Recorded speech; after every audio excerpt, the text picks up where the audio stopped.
Salut à tous, on se retrouve pour une nouvelle vidéo. Aujourd'hui, nous allons vous présenter avec Stéphane Bonjour. ce 530 DX. Un DX. C'est rare, hein? Ouais, c'est rare. Le mal aimé, au Le final. mal aimé, mais ça fait plaisir d'en voir un. Ouais, ça fait plaisir à voir, mais bon, mal aimé, finalement, c'est un T-Max. Je pense que ce qui a chagriné les gens, c'est cette arrière un peu carrée. Mais bon, moi, ça me va aujourd'hui, surtout avec une prépa comme ça. Je veux dire, ça passerait très bien. Et il y a pas mal de taf en plus dessus. Ouais, je vais vous montrer ça. On commence par partie cycle ou moteur? Allez, le moteur. Moteur? Ouais. Alors celui-là, il développe pratiquement 60 chevaux. On y a mis un kit 560 mâles aussi, des arbres à cam, un petit montage sympa. Qu'est-ce qu'il y a? D'ailleurs, on le voit, hein, il y a un peu d'électronique dessus, il y a 200 lambda, donc celle d'origine, et une large bande d'ici, donc en fait avec un pot Termignoni. Et bon, la boîte à air est ouverte, hein, les cornets d'aspiration sont un peu plus gros, tout ça, donc une carto sur banc. Et bon, ouais, 60 chevaux, c'est honorable sur un atmosphérique, c'est très très bien. Du couple. Sachant qu'un T-Max d'origine, ça sort combien? 37 chevaux. Et quand on dit 47 chevaux, c'est pas vraiment le Non, cas. c'est pas vraiment le cas. Quand on les passe au banc sur la roue arrière, avec les pertes entre le moteur, la courroie, la transmission, à C'est l'arrière ça. et tout, on perd beaucoup. Ouais. Partie cycle, il y a beaucoup. Donc tout un ensemble de guidons, hein, Rizoma, potence Rizoma, bon, on gaine un peu avec la chaussette. Alors particularité, celui-là, voilà, c'est tous ces commodos, hein, qui sont sympas, que c'est du Jet Prime. Donc voilà, avec un tirage rapide. Tout en aluminium, donc bon, les boutons, on s'y perd un peu, hein, voilà, pas évident. Ouais, Il y faut en a, connaître. il y en a là derrière aussi pour entrer dans le menu, le traction control. Donc les petits rétroviseurs Rizoma qui vont bien, enfin un ensemble Rizoma. Les HC, donc ça c'est du Magura, donc très très sympa. Freinage vraiment agréable. Freinage, tiens, Ouais. regarde, on part des mètres cylindres, on va passer là. Regarde, là il y a du matos. Là, il y a du boulot. On retrouve les Brembo, ouais. Toujours sympa, hein. Donc toujours les cales, parce que d'origine le pied de fourche est ici, donc on est obligé, vu la grandeur des disques, hein, on est pratiquement en 300, hop, on les repousse, et ce qui fait, et ça c'est pas mal. Alors ça c'est une écope, une entrée d'air, peu importe comment on va l'appeler, hein, ça on retrouve ça en MotoGP souvent, d'ailleurs on le voit parfois, c'est vachement plus englobant. Bon, en MotoGP, on est sur du T-Max, hein, rigolez pas les gars qui font de la moto sur circuit, nous on aime ça, ça nous fait plaisir de bricoler nos mobs. Donc ça en fait, le flux d'air, il rentre là-dedans, c'est percé ici, tu vois, et en fait ça refroidit le disque à l'entrée des plaquettes. Ce qui fait que, voilà, en moto, réellement, quand les mecs ils enquillent des tours de circuit ou même dans la montagne, peu importe, hein, les gros freineurs, ça fait chauffer la matière, donc disque, plaquette, hein, métal sur métal, enfin, où il y a garniture, et ça refroidit l'entrée. Du coup, la plaquette est un poil plus fraîche, c'est un peu plus frais voilà, sur le T-Max, autant vous dire c'est sur du tuning. Bon, ça c'est rien, hein, ne me dis pas j'ai oublié le Rislan, Clément, c'est fait exprès. Il y a des cartouches à l'intérieur Öhlins, la fourche est d'origine avec des cartouches Öhlins à l'intérieur, et ça c'est juste pour nos réglages. C'est-à-dire que je vais écraser le freinage. Si là j'écrase à fond, là tu vois c'est descendu là. Ouais. En principe, on garde toujours un débattement minimum, et tu vois au début je le monte ici, donc au fur et à mesure que je vais faire des freinages, hop, hop, hop, hop, ça va descendre, ça va se caler. Voilà, là j'ai pas besoin, tiens je vais le faire là, et ça se remettra automatiquement au freinage. Ça nous permet de voir, parce que dedans, c'est dommage, la plus belle pièce on ne le voit pas, les cartouches sont réglables, le haut de la cartouche est réglable, donc tu peux régler ta dureté, la souplesse, la détente, la compression. À l'arrière, on retrouve même Brembo, hein, donc avec un disque pétale arrière, les rallonges de bras oscillants, une roue en 17, hein, comme à l'avant, donc en fait on est sur du gros diamètre, un keychain, forcément. Des petits caches en carbone, ça c'est vraiment que du look, hein, ça fait rien gagner. Des petits repose-pieds Gilles Touring, des caches Lightech. L'amortisseur Öhlins à Ouais, il y a un l'arrière amortisseur aussi. Öhlins, donc ouais, en partie cycle on est pas mal. En esthétique, on est sur du BCD, toujours pareil, hein, un produit français, hein, pas AliExpress, hein, il existe beaucoup de copies, ne vous trompez pas, les ajustements ne sont pas les mêmes, la qualité n'est pas les mêmes. Bulle, donc tu vois, et il y a, alors sur le DX, il a la particularité d'avoir la bulle qui monte, donc en fait, en rajoutant cette pièce, La face avant qui a été bien BCD, faite, ouais, face avant BCD en dessous, ça permet d'avoir quand même un plastron qui monte, parce que la bulle est très courte, mais elle épouse bien. Donc beaucoup, le garde-boue avant BCD, La les ailes arrière. moustache. Ouais, la moustache. Bon, les feux sont légèrement tétés. Ouais. Alors les gens vont me dire, alors c'est pas du film, hein, on fait ça par notre peintre Ouais, c'est carrossier. peint du coup. Ouais, c'est peint. Alors à savoir que c'est un peu comme quand vous avez vos lunettes de soleil, hein. Si vous me demandez comment c'est la nuit, on y voit, machin, je dis ben, mettez des lunettes de soleil et plus ou moins clair, et baladez-vous le soir, vous allez voir, ça fera le même effet au niveau d'éclairage. C'est pas le top, c'est beau, mais c'est pas le top. Le carter découpé. Petit carter découpé, toujours avec le cache Lightech, il a été peint en noir. Le filtre rouge n'a pas été repeint, hein, c'est du Malossi type origine. Le support de plaque, c'est du YAM d'origine, bon, avec des petits clignotants. Je pense que, voilà, à demander à ce client, on lui a fait quand même pas mal de choses sur le moteur, tout ça. En partie cycle, voire peut-être, ça serait sympa, on les a incrustés à l'intérieur, ce qui fait que ça supprime ça. Là, on mettrait une bavette peut-être Rizoma ou BCD, et là, au moins, ça ferait un plus joli look. Il serait à fignoler, mais franchement, sur ce DX, je pense que, ouais, il est beau. Ouais, je pense que c'est un beau DX. Un beau DX. Et puis en plus, les roues en 17 lui vont vachement bien, ça fait quand même très très large sur le DX. C'est quoi, c'est du R1? C'est du R1, R1 année 2004. Voilà Clément, on va partir faire notre petit essai, de voir un peu. Hein. On l'a rodé sur banc celui-là, donc je vais pouvoir mettre un peu de gaz, voir un peu qu'est-ce que ça donne. Toujours agréable, bon, avec ces gros freins, je vais être plus impressionné par le frein que finalement que par le moteur. Mais un petit Atmo, DX, ouais, c'est sympa. C'est sympa. C'est sympa, ça nous change un peu. Beaucoup, donc ça nous change un peu. Le DX, il a été vendu, mais il est resté pépère. Hein. La plupart des gens ne le préparent pas. Ça, ouais. Moi, c'est dommage. Je pense qu'il y a à faire sur ce modèle-là. Il y a à faire sur ce modèle. D'ailleurs, il y a quelque chose à faire aussi pour les gens qui veulent mettre un peu. On pourrait le transformer pratiquement au niveau du look. On l'a déjà fait 3 ou 4 fois. Avec le feu intégré du 560, les 2 ailes arrière. Il y a les boomerangs qui seront à changer. Mais en fait, voilà, pour ceux vraiment qui font une bonne affaire, parce que ceux-là, souvent, il y en a en bonne affaire, parce que le look n'a pas plu, mais alors, on peut l'équiper pour que ça ressemble en tout cas à l'arrière. Ben, ça, c'est le même. Ouais. Le châssis est identique pratiquement. Donc, la modification se fait bien, donc ouais, c'est vrai que si vous avez une bonne occasion sur un DX et que vous préférez l'esthétique du 560, c'est quelque chose à faire. 2 bananes, 2 ailes arrière, un feu arrière. Prenez directement sur le site T-Max Performance, on en vend. On a les clignots aussi à l'avant. Voilà, les clignots à LED à l'avant et tout. Donc on peut faire un pack facelift. Facelift, exactement. En voiture, en automobile. De toute façon, là, tout ce qu'on vous présente, les accessoires, la bulle, etc., c'est tout dispo pratiquement sur le site T-Max Performance. Donc ça, c'est à savoir. Si vous cherchez, par exemple, c'est ce qui est sympa. Hein, on vous filme les vidéos YouTube, on vous montre la ligne, les étriers, les disques, etc. C'est sur le site. Donc ça, c'est sympa maintenant. Bien sûr, on essaye d'avoir de la qualité, d'avoir la dispo sur les pièces. En principe, tout ce qui est sur le site, la plupart on l'a. Là, j'ai parlé des étriers, c'est un peu. Ouais, les étriers, ben là, à l'heure actuelle, avec ce qui se passe, les événements mondiaux et tout, il y a des délais parfois chez Brembo ou autres sur les aluminiums en fait, quand on manque d'aluminium et le carbone, apparemment, tout est fait un peu dans les pays. Vers l'Ukraine, tout ça, et c'est un peu plus compliqué pour les acheminements, mais voilà, un beau T-Max. On va partir faire l'essai, écoute. Allez, let's go. Allez, on part pour petit essai avec ce 560. Attention, 530 à la base, hein.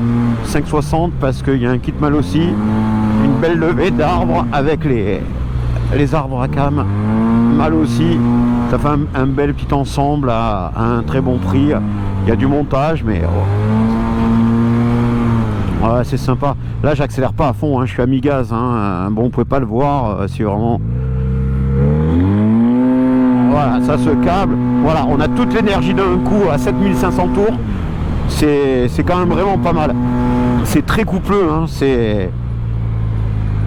Bon, avec les étriers devant, ça ouate, ça freine. C'est...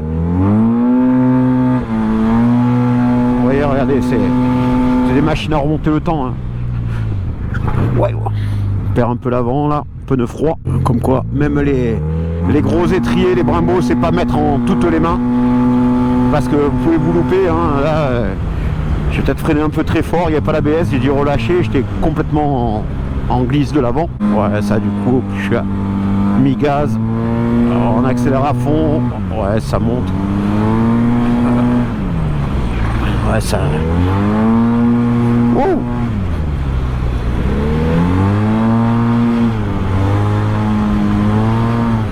Ouais, sympa, hein, sans prendre, c'est vraiment génial. Bonjour. Oh, ouais. Petite sortie de virage. La roue avance de l'est. Ouais, ça avec un T-Max full origine, c'est pas possible. Oh putain, lui il se met dans le trou, il bousille sa voiture. Ouais, toujours du couple, sympa, pas de lag, comme avec un turbo, il n'y a pas vraiment, C'est sympa aussi l'Admo. Ouais, ça se déleste, sympa. J'adore ce petit décrochage. C'est top le freinage, vraiment.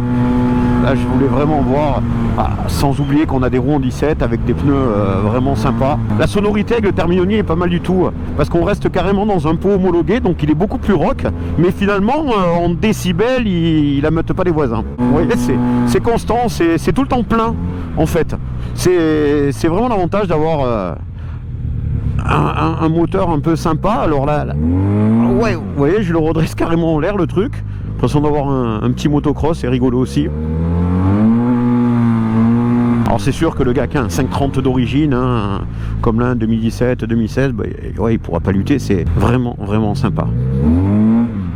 Ouais, ça se met en winning assez facilement. On va rouler un petit peu. Me fait aussi plaisir, et puis malgré qu'on essaye les véhicules sur le banc de puissance, hein, quand on fait vraiment de la préparation, vraiment qu'on fait un moteur, qu'on ouvre un moteur, on a le mode rodage sur le banc et puis on fait nos tirs pour voir à combien de chevaux on a gagné. On fait un tir avant d'origine, un tir avant après, donc ça c'est intéressant de voir si on a perdu parfois, si on est dans le bon sens, donc et parfois on améliore. Souvent c'est le but à la base. Et les bancs, que vous sachiez, il y a toujours entre les bancs, parce que parfois, ouais, là j'ai vu tant de chevaux, ouais, on n'a pas les mêmes bancs. Certains sont plus optimistes que d'autres au niveau de la puissance.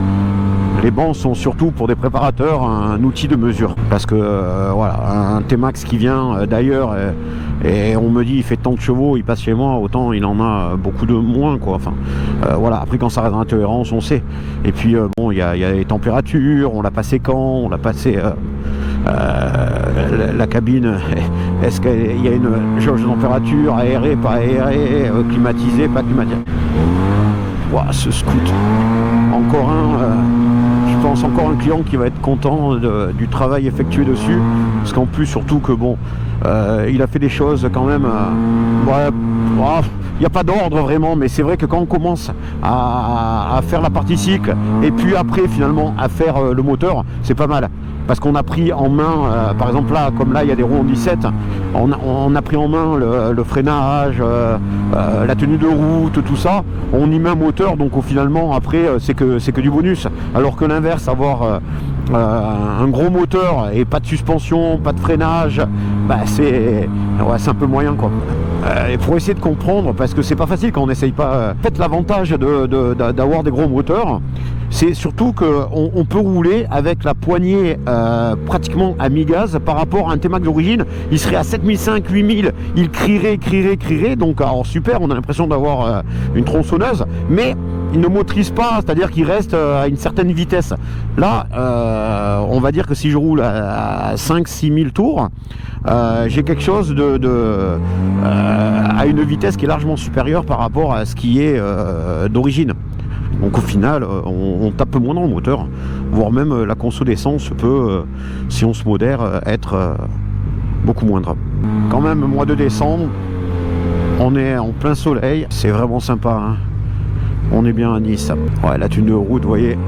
Alors la route, elle est pas chaude. Ah, ça bouge un peu sur les plaques d'égout. Ouais, vous pouvez avoir tous les pneus que vous voulez, hein. Vous êtes sur l'angle plaque d'égout. Alors surtout, ne freinez pas, n'ayez pas peur, lâchez tout, hein. Frein avant, frein arrière et continuez sur la lancée. Ça va bouger un petit peu, mais ça va se recadrer dès qu'on a fait les 2 mètres ou 3 mètres de la plaque d'égout. Alors c'est sûr, c'est facile à dire, hein, c'est avec les années, c'est marrant, peu importe, hein, je prends toujours autant de plaisir avec ces T-Max, atmosphérique, turbo, même full stock, ça a son charme, quand le variateur est bien réglé, hein. Parce que quand je vois des scouts qui m'arrivent avec du 12 grammes, wow, suivant ce qu'ils ont, s'il n'y a pas de transmission, si rien n'a été juste été posé comme ça, c'est parfois trop léger, quoi. C'est une moulinette le truc, pour gagner à peine 1 mètre peut-être sur le départ arrêté. Après, dès que vous prenez le premier périph, voie rapide ou une autoroute, vous avez un truc qui gueule. C'est pas drôle. Je préfère alourdir, moi. Je dis ça surtout aux jeunes, parce que les galets légers, finalement, c'est pas bon pour le moteur, hein. c'est pas bon pour le moteur. Trop de tours. On oublie que parfois qu'on est sur des petites cylindrées quand même, bicylindres. Donc Yamaha les fait avec des galets lourds. Nous on les allège un max, on modifie les pentes du variateur. Donc tout ça, voilà. Alors sans dire, ouais, fiabilité.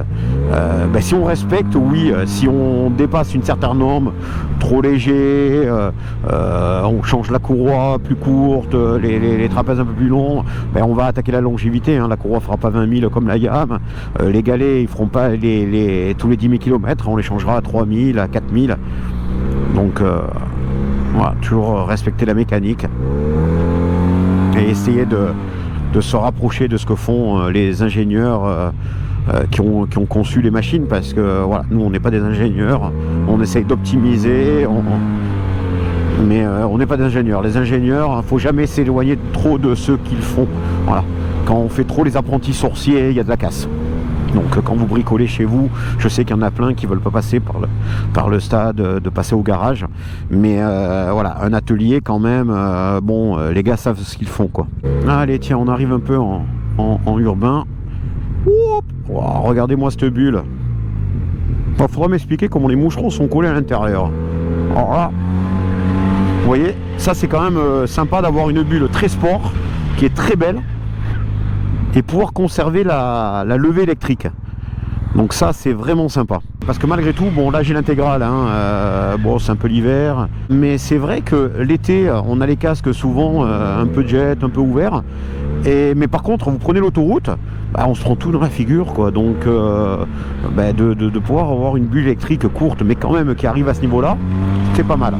Allez, on va redescendre à l'atelier, travailler un petit peu. Waouh!